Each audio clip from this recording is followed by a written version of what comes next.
were surprised that was going to happen. Anyway, let's talk about the stress of the holiday season, because it can certainly spill over into our love lives. We have relationship expert Mike Lindstrom here, and he says we can have a stress-free holiday as long as we keep a couple of things in mind. And I love how you simplify this. You say it's the 3 F's. Yep, the 3 F's. The most common things that people stress about this time of year is family, finances, and their feelings. And it makes a lot of sense. Well, the feelings part it hits all 3, because grief, you lose somebody, you're not where you want to be in your life, and the new year and all that stuff comes about, so it just kind of exacerbates itself throughout the holidays. We'll get to some of these tips, but George Murray, one of our floor directors, said you have to ask him, what do you do with that one particular person? And we all have that person, he or she is going to show up, and they are so difficult. How do you deal with that? Well, a couple ways. Obviously, number one is avoidance. It's a real thing. People try to avoid the family member, but you're in a house party. That's not easy to do. So I always say, be cordial, be nice, a nice smile, and stick to what we call safe subjects. Yeah. Nice and simple things. The weather, the sports, see how the Cardinals are doing. Don't get too deep into how their year was, because a lot of people are reflecting that time of year of where they're not. So if you start talking to that family member where you have tension already, they're going to start to bring out the things they're not. It creates more tension.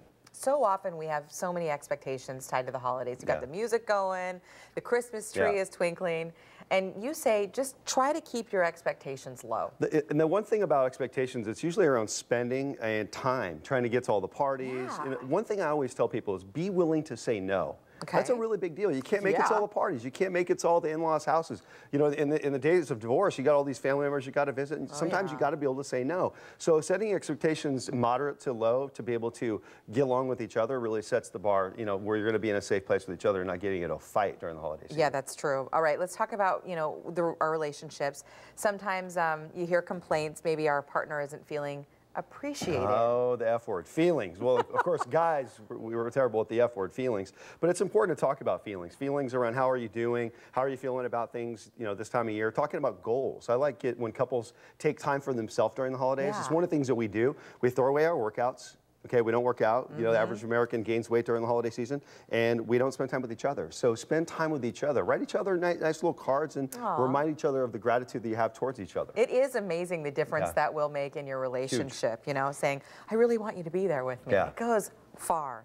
All right, fighting with the in-laws. This is inevitable with some families. What's the solution here? Again, safe subjects. I think the other thing too is to talk it over with each other. We do this thing called visualizing something in advance. So if you know you're going to go to a party and you're going to see certain in-laws, talk about it. Well, we're going to see Aunt so-and-so.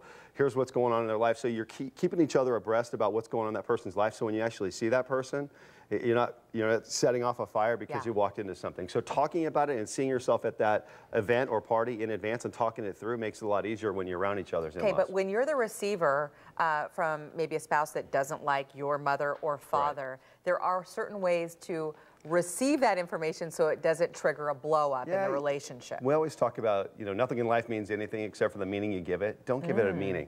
We try to give it this big meaning, like they're trying to be personal or trying to attack. And just don't attach any meaning. It's a holiday season. Look, it's only going to be a couple days out of the year. Get through it, and and then we'll survive it another year. Or go away altogether on a trip and don't deal with it. All right, Mike Lindstrom, thanks for being here. Thanks so much. Appreciate your insight. Thank you. Good stuff. Well, that